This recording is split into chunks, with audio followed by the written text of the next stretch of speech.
அத்தியாயம் 15. பாத்ரூமுக்குள்ள போன ருத்ரனுக்கோ தான் பண்றது சரியா தப்பான்னு தெரியாம குழம்பி போய் நின்னான். வசுந்தரா நேத்து அவன்கிட்ட சொன்னதுலயும் ரொம்ப அர்த்தம் இருந்துச்சு. சிவன்யாவை தான் காதலிக்கிறேன்னு அவளுக்கே தெரிஞ்சா தான்கிட்ட அவளுக்கு பயம் சுத்தமா இருக்காது. அது மட்டும் இல்ல, அவளுக்கும் தனக்கும் ஒரு உறவு ஏற்பட்டா பிறகு பழி வாங்கிறது அப்படிங்கிறது கனவுல கூட நடக்காத ஒரு விஷயம் என்று ருத்ரனுக்கு நல்லா புரிஞ்சிருந்தது. ஆனாலும் அவனால சிவன்யாவை பார்க்கும்போது தன்னை கட்டுப்படுத்திக்கவே முடியல. அவளை ஒரு புறம் வெறுத்தாலும் மறுபுறம் அவ இல்லாம தான் இல்லைங்கிறது மட்டும் அவனுக்கு நல்லா தெரிஞ்சது. அவள் தான் தன்னோட அறைய சுத்தம் பண்ணணும்னு வசுந்தரா கிட்ட கண்டிப்பா சொல்லிட்டு தான் போயிருந்தான். அவனுக்கு நல்லாவே தெரியும், தான் வாக்கிங் போகும்போது தான் வசுந்தரா சிவன்யாவை தன்னோட அறைக்குள்ள விடுவான்னு. அதனாலேயே வாக்கிங் போற நேரத்தை குறிச்சுக்கிட்டு சீக்கிரமா வீட்டுக்கு வந்திருந்தான். அதை நினைச்சு பார்த்தான். இப்போ தனக்கு தாமேலேயே கோவம் வந்துச்சு அவனுக்கு. சிவன்யாவை காதலிக்கிறது வெண்பாவுக்கு தான் செய்யும் துரோகங்கிறது அவன் மனசு உறுத்த ஆரம்பிச்சது.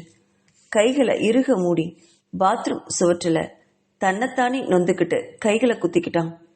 கொஞ்ச நேரம் தன்னையும் அறியாம தான் ஆண்மகன் அப்படிங்கிறதையும் மறந்து கண்ணீர் விட்டான்.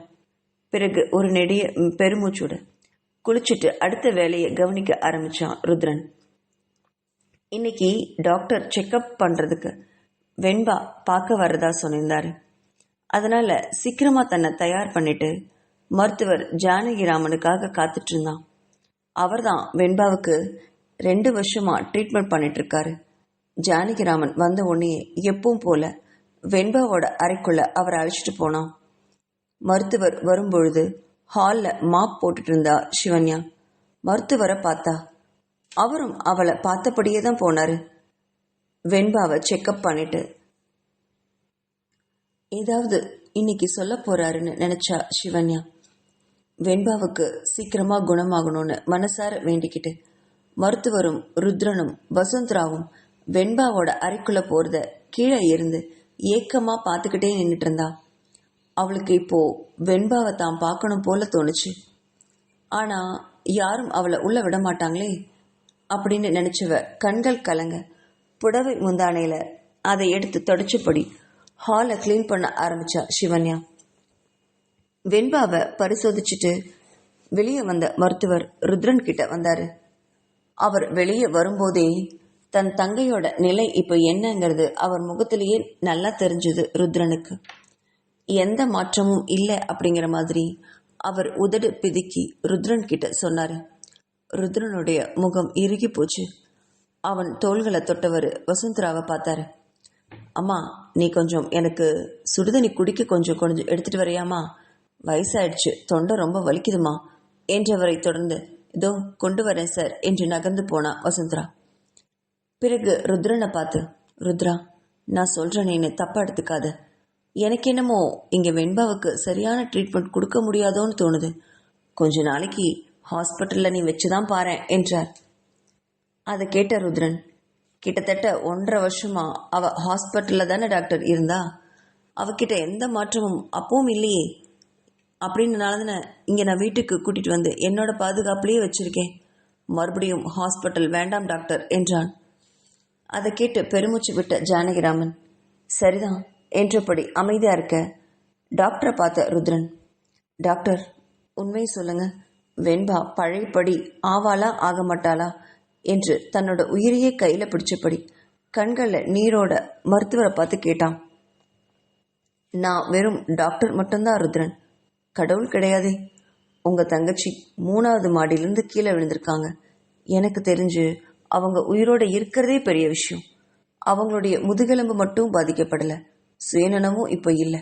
என்னால எதுவுமே சொல்ல முடியாது ருத்ரன் என்று கைகளை விரிச்சாரு.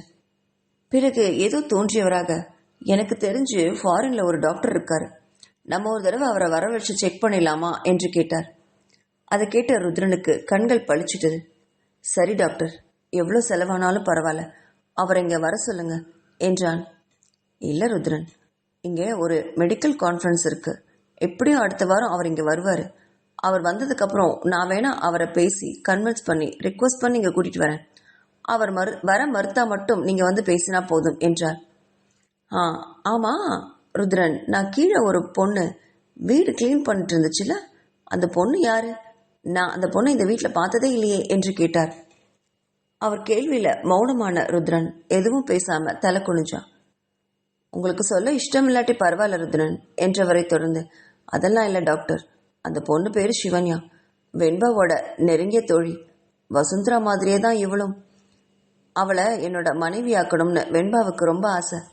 ஆனால் அவளால் தான் வெண்பாக்கு இந்த நிலைமை.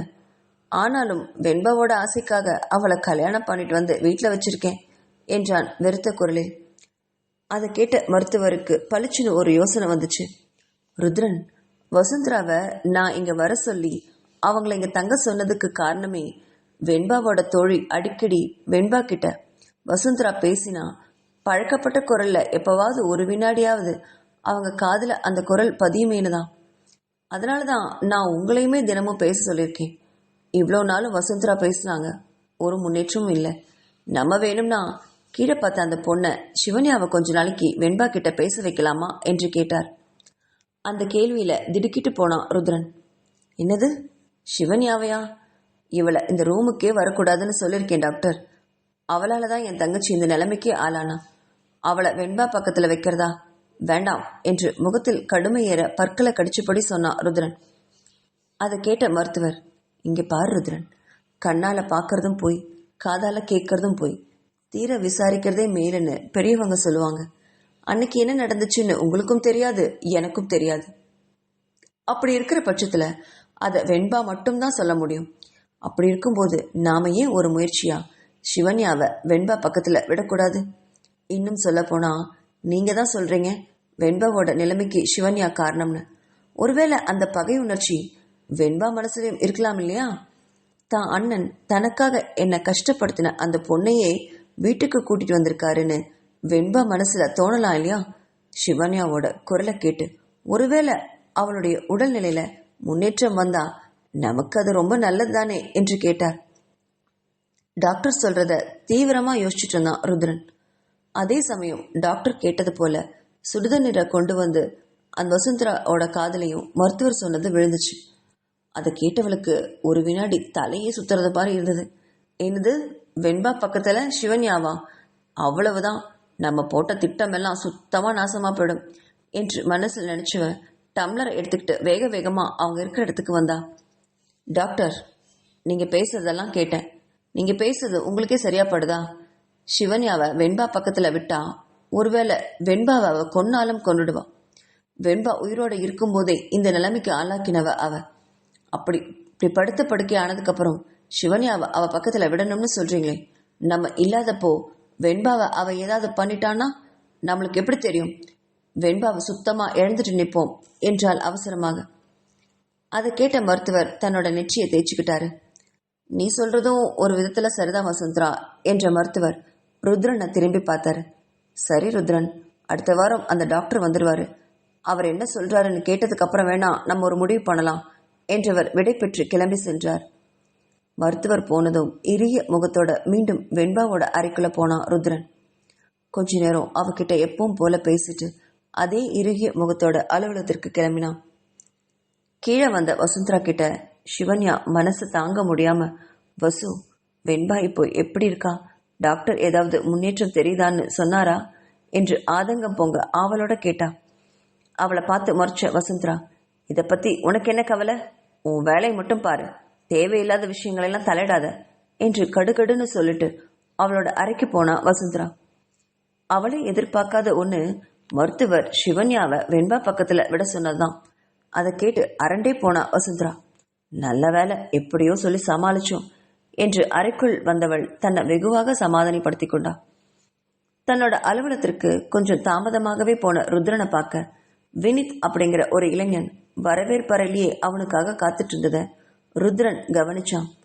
ஆனா அவனை பார்த்தும் பார்க்காத மாதிரி தன்னோட அலுவலக அறைக்குள்ள போனா ருத்ரன்.